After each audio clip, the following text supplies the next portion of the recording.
রাব্বুল আলামিন বলেন আল্লাযী খালাকাল মাউতা ওয়াল হায়াতা লিয়াবলুয়াকুম আইয়ুকুম আহসানু আমালা ওয়া হুয়াল আজিজুল গফুর। ও আমার বান্দা বান্দি, আমি হায়াত সৃষ্টি করেছি, মৃত্যু সৃষ্টি করেছি। আমার কোন বান্দা এবং বান্দি তার জিন্দেগির ভিতরে কে কদ্দুর আমল করতে পারে। কিন্তু আমরা হায়াত পেয়ে যে যেমনে মন চাই সেমনে জিন্দেগি যেমন করি, কিন্তু আমরা প্রতিটা মুহূর্তে, প্রতিটা নিয়তে, প্রতিটা সব সময় আমরা কবরমুখী হইতেছি, আমাদের কোনো খবর নাই। ঠিক না বেঠিক? যদি এটা মনে করতাম আমি যা কিছু গুনাহ করতেছি, আমি তো সামনে আগাইতেছি, কবরমুখী হইতেছি, আমি তো পৃথিবীতে আর চিরজীবন বাঁচবো না, আমি তো মারা যাব, আমি এগুলা কেন করব? আমার আসল গন্তব্যস্থান আমি জান্নাত কেমনে আমি হারাই দিব? আমার মৃত্যু তো সুন্দর হবে না, কবর তো সুন্দর হবে না, হাসর তো সুন্দর হবে না। এই চিন্তা চেতনা, এই খেল মনে প্রাণে দেনে খেলে অন্তরের মধ্যে বসাইতে হবে। আমরা বসাই না দেখেই তো আজকে আমরা গুনাহ করতেছি, ঠিক না? এই যে ওয়াজ করতেছি, নসিহত করতেছি, বলতেছি, কিন্তু যেই সেই মুসলি হেই ফজরের সময় আগের দিন বাড়ে নাই।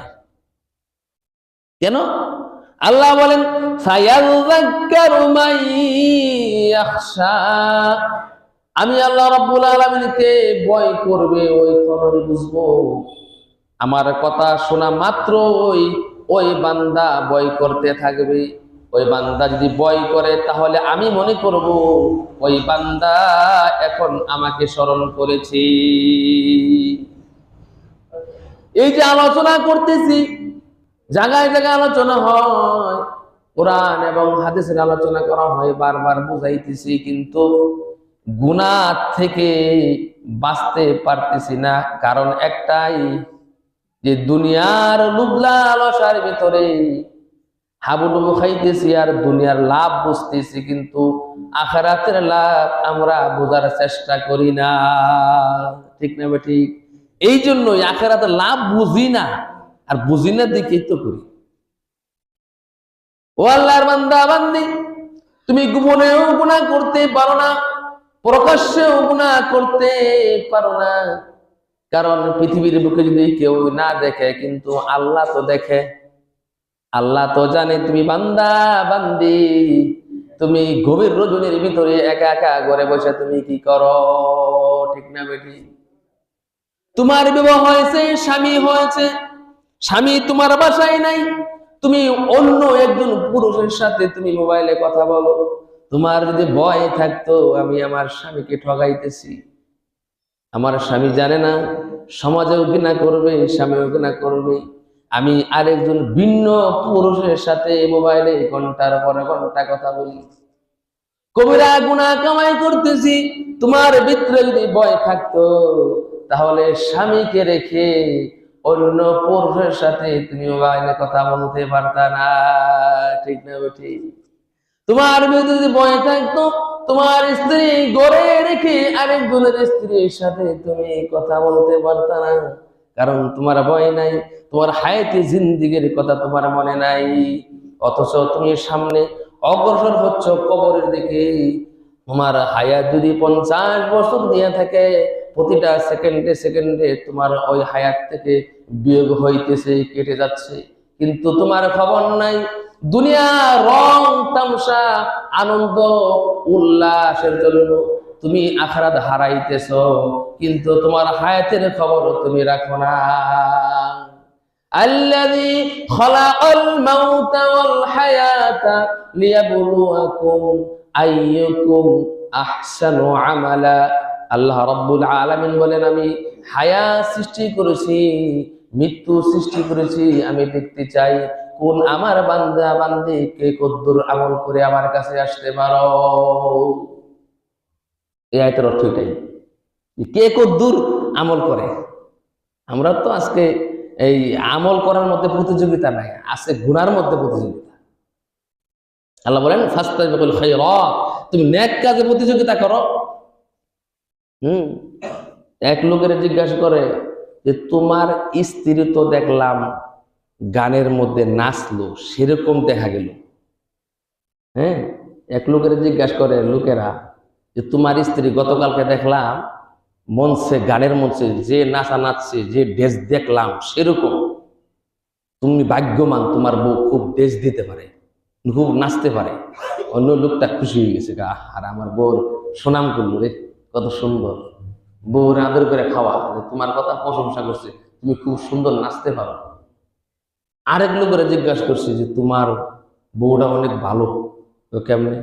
তোমার বউটা অনেক পর্দাশীল, কেউ সামনে আসে না, দেখা দেয় না, কোথাও গেলে হাত মোজা পাও মোজা মোজা না। তখন সেও প্রশংসার যোগ্য হয়েছে, আলহামদুলিল্লাহ আমার বউ কত ভালো। আসলে প্রশংসার যোগ্য কে? যে ড্যান্স দিছে হে কি ভালো, না যে পর্দা রয়েছে সে ভালো? যে পর্দা রয়েছে সে ভালো না, হ্যাঁ বুঝছে সেটা ভালো। গুয়ের মধ্যে কি আতর দিলে কি গু গ্রান করবো, না গুয়ের মতনই গ্রান করবো? এই জন্য আল্লাহ রাব্বুল আলামিন বলেন প্রকাশ্যে গুনাহ ছাড়তে হবে এবং গোপনে গুনাহ ছাড়তে হবে। কিছু কিছু লোক প্রকাশ্যে গুনাহ ছাড়ে, গোপনে গুনাহ ছাড়ে না। আর আল্লাহ তাআলা বলছে তুমি গোপনেও গুনাহ করবে না, প্রকাশ্যেও গুনাহ করবে না। আমি আল্লাহকে খুশি করতে চাইলে প্রকাশ্যে গুনাহ ছাড়তে হবে, গোপনেও গুনাহ ছাড়তে হবে। এই পৃথিবীর মানুষকে ধোঁকা দেওয়া যাবে, কিন্তু আমি আল্লাহকে ধোঁকা দেওয়া যাবে না। তোমার শরীরের ভিতরে দুইটা ফেরেশতা আছে, কিরামান কাতিবিনা ইয়ালামুনা মা তাফআলুন। পৃথিবীর ক্যামেরা বন্ধ করে আকাম করা যায়, ধরা যায় না। এই ঘরের মধ্যে সিসি ক্যামেরা আছে, এই সিসি ক্যামেরা বন্ধ করে গভীর রজনীর ভিতরে এই ঘরের মধ্যে আকাম উকাম করা যাবে, ধরা খাওয়া যাবে না। কিন্তু বান্দা তোমার দুই কান্দের মধ্যে দুইটা ফেরেশতা আছে, সিসি ক্যামেরা নিয়ে আসে, ওই ক্যামেরা বন্ধ করা যাবে না। তুমি যা কিছু করো, যা কিছু বলো, গভীর রজনীর ভিতরে আল্লাহ দেখে। পৃথিবীর মানুষ যদি নাও দেখে, আল্লাহ দেখে। এই ফেরেশতা কাল কিয়ামতের ময়দানে তুমি যা কিছু করছো, তোমার হায়াতে জিন্দেগির ভিতরে সমস্ত কিছু সেই সিসি ক্যামেরায় উঠে থাকবে। ঠিক না বেটি? এই সিসি ক্যামেরায় উঠে থাকবে, তোমাকে দেখানো হবে তোমার 60 বছর 70 বছর জিন্দেগির ভিতরে তোমার হায়াতকে তুমি কি মূল্য দিয়েছো, নাকি তোমার হায়াতের বিরুদ্ধে তুমি কি করছো, সমস্ত কিছু তুলে ধরা হবে, তোমার ওই সিসির ক্যামেরার ভিতরে উঠে থাকবে। এই জন্য ভাইয়ের আমার, বন্ধুরা আমার, যাই কিছু করছি এখন থেকে ভালো হয়ে যায়। শেষ মুহূর্তে একটা আল্লাহ রাব্বুল আলামিনের কাছে একটা সুযোগ আছে, তওবা। কি সুযোগ আছে? কথা শুনতেছেন, বুঝতেছেন, কথা বোঝা যায়? এই যা কিছু বললাম, এখন একটা সুসংবাদ আপনাদেরকে দিব। এই কথাটা বললে আমার ওয়াজ শেষ। যা কিছু করছি, নামাজ ছেড়ে দিয়েছি, নামাজ পড়ি নাই, আজকে থেকে শেষ মুহূর্তে আপনি তওবা করেন, আল্লাহর কাছে মাফ চান, আল্লাহ রাব্বুল আলামিন আপনাকে মাফ করে দিবে। বলেন সুবহানাল্লাহ।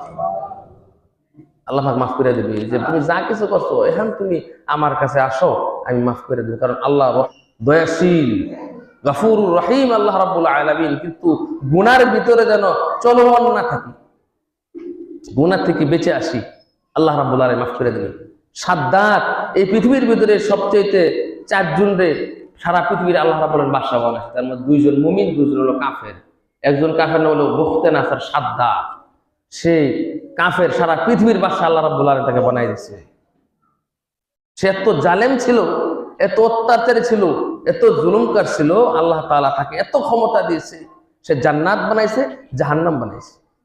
সাদ্দাত জান্নাতে ঢুকবে, এই মুহূর্তে আল্লাহ রাব্বুল আলামিন হুকুম করলেন, আজরাইল সাদ্দাত যেন জান্নাতের মধ্যে ঢুকতে না পারে, তার বানানো জান্নাতে ঢুকতে না পারে।